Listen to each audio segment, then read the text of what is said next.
It's the most powerful technology of our time. But how does artificial intelligence actually work? We're pulling back the curtain. This is AI Deconstructed. Today, we arrive at a pivotal moment in our curriculum, a moment that, without exaggeration, marks the beginning of the modern AI revolution. We're going to deconstruct the architecture that powers nearly every large language model you've heard of, from the one that answers your search queries to the one that writes poetry. We are talking about the transformer, and to understand it, we need to begin with the audacious, almost poetic title of the paper that introduced it in 2017, "Attention is All You Need." In mid-2017, a landmark paper was published by 8 researchers working at Google: Ashish Vaswani, Noam Shazir, Nikki Parmar, Jakob Uskereit, Leon Jones, Aidan Gomez, Łukasz Kaiser, and Ilya Palasukin. The paper, now one of the most cited of the 21st century, with over 173,000 citations, proposed a novel deep learning architecture called the transformer. To grasp how radical this was, we must understand the context. At the time, the dominant models for any task involving sequences of data, like translating a sentence from one language to another, were based on complex, recurrent, or convolutional neural networks, often in an encoder-decoder configuration. These models, which we've explored in previous episodes, were the undisputed state-of-the-art, yet the authors of Attention is All You Need made a stunning proposal: to dispense with recurrence and convolutions entirely, relying solely on a mechanism called attention. This was a direct and profound challenge to the conventional wisdom of the entire field. The paper's backstory adds a wonderfully human element to this technical revolution. The title itself is a clever nod to the Beatles' song "All You Need Is Love." The name Transformer was chosen simply because one of the authors, Jakob Uskereit, liked the sound of the word. But this seemingly whimsical title was also a deeply serious technical statement. It posed a central question for the field, and for this episode: what was the problem with the old way of doing things that was so profound it required throwing out the entire playbook? What is this attention, and why was it, as they claimed, all you need? Before we can appreciate the genius of the transformer, we have to understand the world it was born into. For years, the kings of language processing were recurrent neural networks, or RNNs, and their more sophisticated cousins, long short-term memory networks, or LSTMs. They were designed with a very intuitive idea in mind: process language the way we do, one word at a time. But this very intuition became their greatest weakness. As we've discussed, RNNs and LSTMs process a sequence token by token, maintaining a hidden state or memory that gets updated at each step. Imagine an RNN reading a dense 500-page novel. It reads the first word, updates its mental summary, reads the next, and updates again. By the time it reaches the final chapter, a crucial clue about the protagonist's motivation mentioned on page 5 has become a faint, diluted memory, buried under 499 pages of other details. This is the infamous long-range dependency problem. RNNs struggle to connect words or concepts that are far apart in a sequence because the information has to travel sequentially through every intermediate step. With each step, the signal representing that distant context can fade, a technical issue known as the vanishing gradient problem. LSTMs were a brilliant invention to combat this. They introduced complex gating mechanisms, input gates, forget gates, and output gates, that allowed the network to selectively remember important information and discard the irrelevant, much like we might consciously hold on to a key plot point while reading. They were a significant improvement, but even these advanced architectures had their limits and could struggle with very long-range dependencies, as their memory was still fundamentally constrained by this step-by-step process. This brings us to the second and arguably more critical limitation: the sequential processing bottleneck. Because an RNN must process token T-1 to compute the state for token T, it is fundamentally impossible to process the entire sequence at once. This sequential nature makes them incredibly difficult to parallelize on modern hardware like GPUs, which derive their immense power from performing thousands of calculations simultaneously. This lack of parallelization meant that training these models on the massive datasets required for true language mastery was agonizingly slow and computationally expensive. It created a practical ceiling on how large and powerful these models could become, effectively stalling progress. These two issues, the crisis of capability due to long-range dependencies and the crisis of scalability due to the lack of parallelization, were not independent flaws. They were two symptoms of the same root cause: the reliance on recurrence. The very sequential path that caused information to vanish over long distances was the same path that prevented parallel computation.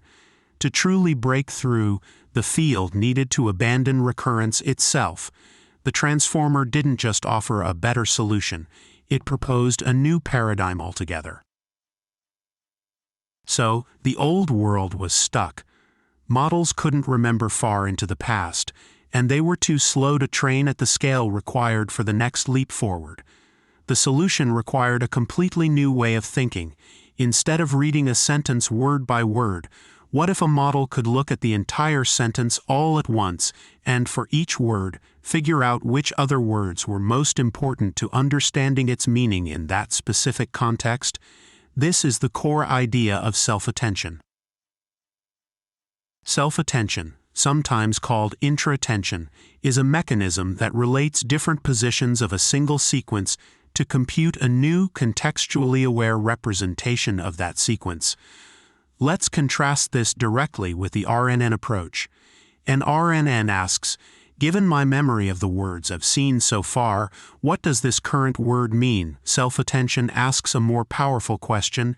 Given all the other words in this entire sentence, what does this current word mean? Consider the sentence, "The dog did not cross the street because it was too tired." For an RNN, the connection between the pronoun it and its antecedent dog is long and tenuous. The model has to carry the concept of dog through the hidden state across several intermediate words. But for a self-attention mechanism, the model can directly calculate a strong connection between it and dog in a single computational step. No matter how far apart they are, it sees the whole picture at once. How does this work mathematically?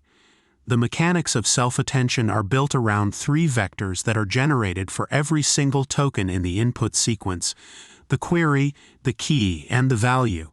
The model learns three distinct weight matrices, and for each input word's embedding, it multiplies it by these matrices to produce these three vectors. To make this intuitive, let's use an analogy. Imagine you're in a library, and your task is to write a rich contextual definition for the word bank in the sentence, "The man sat on the river bank." The word you are currently focused on, bank, generates a query vector. Think of this as your research question: what kind of bank am I in this specific context? Every word in the sentence, including bank itself, generates a key vector. The key is like the title on the spine of a book, a concise label describing what information that word contains. The word river has a key, sat has a key, and so on. Finally, every word also generates a value vector. This is the actual content of the book, the rich, substantive meaning of that word. Here's how the process unfolds, step by step. First, scoring. You take your query for bank and compare it to every key in the sentence. Mathematically, this comparison is done with a dot product. The similarity between the query for bank and the key for river will be very high. The similarity with sat might be moderate. The similarity with the will be low. This process yields a set of raw attention scores that quantify the relevance of every other word to bank. Second, scaling and normalizing. These raw scores are first scaled down by dividing by the square root of the dimension of the key vectors, a small but crucial trick that helps stabilize the training process. Then these scaled scores are passed through a softmax function. The softmax function is a mathematical operation that converts a list of numbers into a probability distribution, a new list of numbers that are all between 0 and 1 and some up to 1. This step is critical. It sharpens the focus, forcing the model to pay attention. The weight for river will become very high, perhaps 80%, while the weights for irrelevant words will become vanishingly small. Third, the output.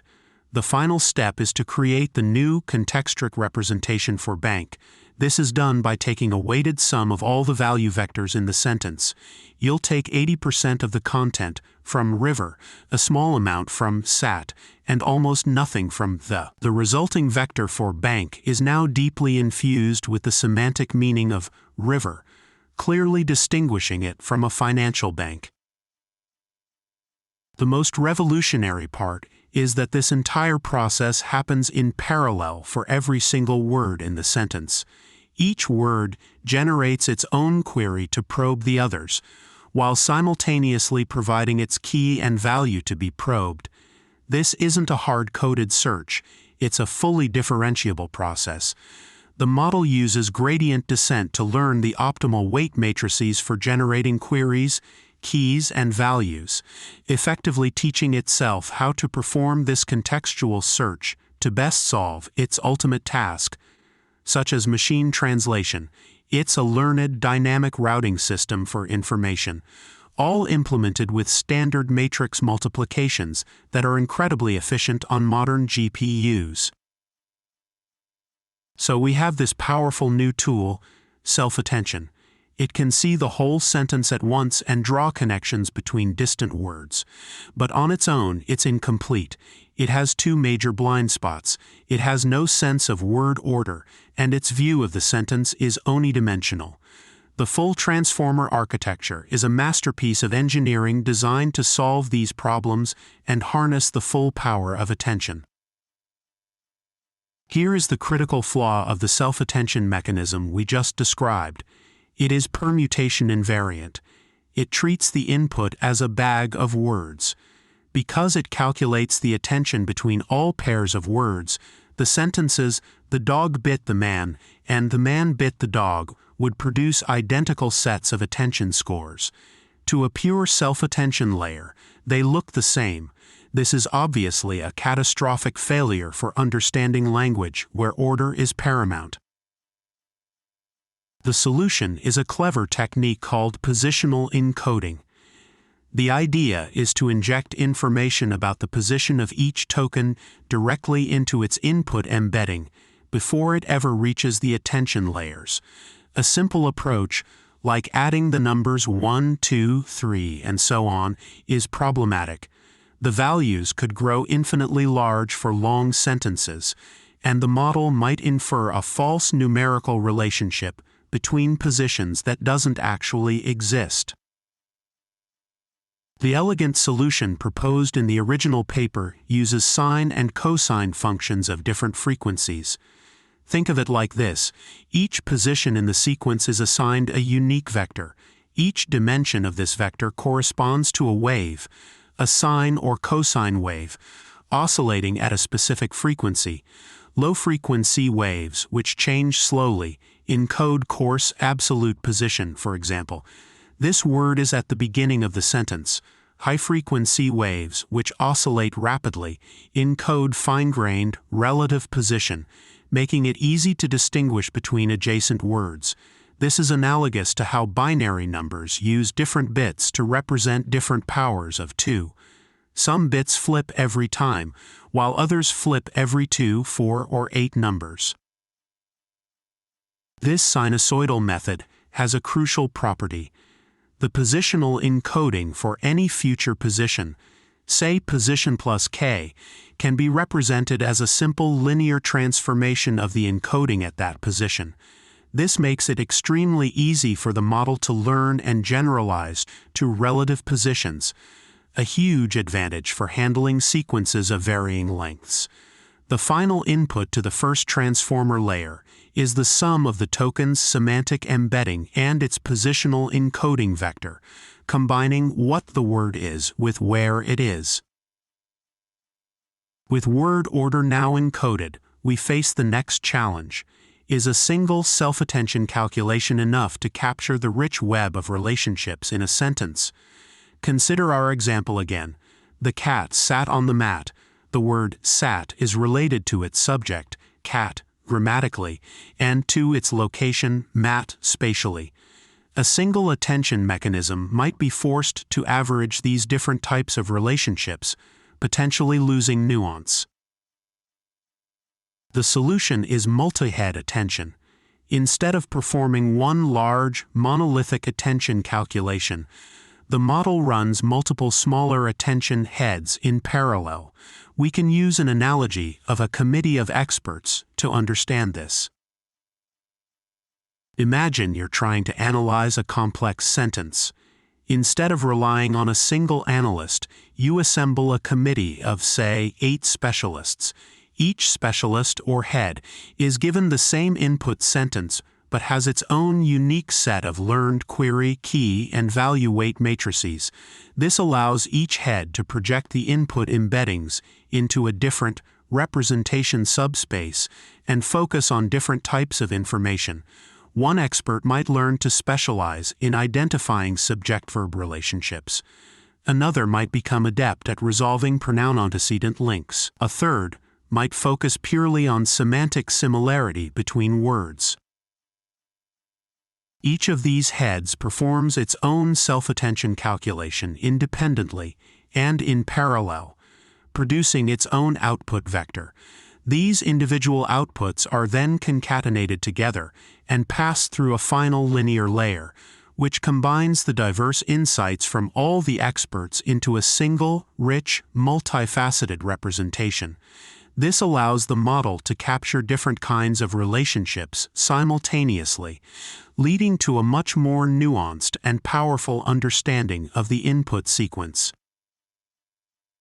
We now have all the core components to build the full transformer, as it was originally designed for machine translation. The architecture consists of 2 main parts, an encoder stack and a decoder stack. First, the encoder's role. The reader. The encoder's sole job is to read the input sentence, for example, "The cat sat on the mat" in English, and produce a rich, contextualized representation of it. It's composed of a stack of identical layers, 6 in the original paper. Each of these layers contains our 2 key sublayers, a multi-head self-attention mechanism, followed by a simple position-wise feed-forward network. The self-attention in the encoder is bidirectional. Every word can look at every other word in the input sentence to build its understanding. Next, the decoder's role. The writer. The decoder's job is to generate the output sequence, such as "Le chat c'est assis sur le tapis" in French, 1 token at a time. This is known as an autoregressive process. The prediction for the next word depends on the words that have been generated so far. Like the encoder, it is a stack of identical layers, but each decoder layer has 3 sublayers, which brilliantly showcase the 3 distinct uses of attention in the full model. First, there's masked multi-head self-attention. The decoder performs self-attention on the words it has already generated. For example, when generating assis, it looks back at la and chat to maintain grammatical coherence. Critically, this is a masked attention. A mask is applied to prevent the model from peeking ahead at future words in the target sequence during training, which would be cheating. Second is the encoder-decoder, or cross-attention. This is the crucial bridge connecting the reader and the writer. In this layer, the queries come from the decoder's previous masked attention layer, but the keys and values come from the final output of the entire encoder stack. This allows the decoder, at every step of generation, to look back at the entire fully contextualized input sentence and focus on the most relevant parts. When it's about to generate a sys or sat, it can pay strong attention to sat and cat in the English sentence. Third, a feed-forward network. Finally, just like in the encoder, the output of the cross-attention layer is passed through a feed-forward network for further processing. This modular design is a work of genius. The same core component, multi-head attention, is repurposed to serve three distinct and essential functions: understanding the source text, which is encoder self-attention, maintaining coherence in the generated text, which is decoder self-attention, and aligning the generated text with the source text, which is cross-attention. This architectural elegance is not only powerful but also paved the way for future models to use these components in isolation. The 2017 paper didn't just propose a new model, it provided a new blueprint for artificial intelligence. The transformer's ability to process vast amounts of data in parallel and capture complex, long-range context was the key that unlocked the door to the era of large language models. The transformer architecture is the direct foundation for almost all modern LLMs. Its modularity allowed researchers to take the architecture apart, leading to two main dynasties of models that have come to dominate the landscape.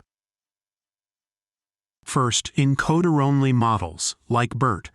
These models, such as Google's BERT, or bidirectional encoder representations from transformers, use only the encoder stack. Because the encoder's self-attention is bidirectional, these models are excellent at tasks that require a deep understanding of the full context of a piece of text.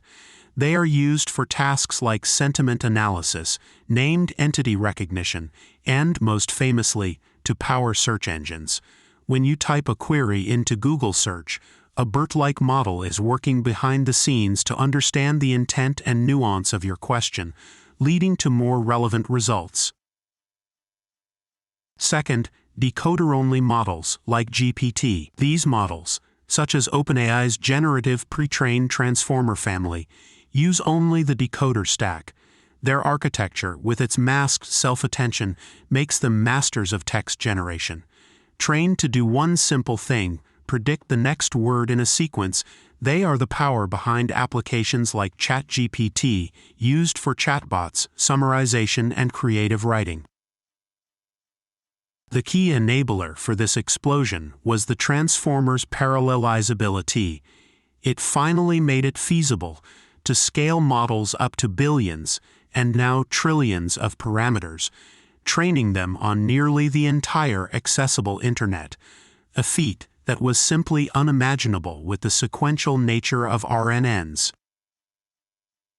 The core idea of the transformer, treating data as a sequence of tokens and using self-attention to find relationships, has proven to be remarkably general. Its influence now extends far beyond natural language processing. In computer vision, vision transformers, or VITs, have achieved state-of-the-art results. They work by breaking an image down into a grid of smaller patches. Each patch is then treated as a token and fed into a standard transformer architecture, which learns the relationships between different parts of the image. This same fundamental architecture has been applied with incredible success in other domains, including audio processing for speech recognition, computational biology for predicting protein folding, and even robotics and reinforcement learning. With such incredible capabilities, it's easy to fall into the trap of anthropomorphism, but it's crucial to address a common misconception. Transformers do not understand or think in a human sense. At their core, they are incredibly sophisticated pattern-matching machines. They operate on the statistical relationships learned from their vast training data, predicting the most probable next token, not reasoning from first principles. This fundamental nature is also the source of their most significant limitations. They can struggle with tasks that require formal reasoning, multi-step planning, or the composition of functions, tasks where a simple interpolation of learned patterns is insufficient. This is also why they are prone to hallucinations, where they generate fluent, plausible-sounding text that is factually incorrect or nonsensical. Furthermore, the immense computational cost required to train and run these models remains a major challenge, driving a great deal of ongoing research into more efficient architectures. The very thing that makes transformers so powerful, their ability to scale and master statistical patterns in data, is also what defines their boundaries. The gap between this statistical correlation and true causal reasoning marks the next great frontier for AI research. So, we've journeyed from the slow, one-track mind of the RNN to the vast, interconnected web of the transformer. We've seen how a simple, powerful idea, self-attention, when combined with clever engineering like positional encoding and multiple heads, completely redefined what was possible in machine learning. The transformer's legacy is twofold. First, it solved the critical long-range dependency and parallelization problems that had held back the field for years, replacing the bottleneck of recurrence with the power of parallel attention. Second, and more profoundly, it gave us a general-purpose architecture for learning relationships within sequential data. Its core strength is its ability to build rich, context-aware representations by weighing the importance of every element in a sequence against every other element all at once. The transformer architecture is the engine of our current AI moment. It's the how behind the headlines, the foundation upon which today's generative revolution is built. Understanding this architecture is no longer just an academic exercise. It's fundamental to being illiterate in the 21st century. Because as the authors of that seminal 2017 paper declared, when it comes to understanding the complex patterns in our world's data, attention is almost all you need. You've been listening to AI Deconstructed. Join us next time as we unpack another layer of the technology shaping our future. Until then, stay curious. Subscribe for more.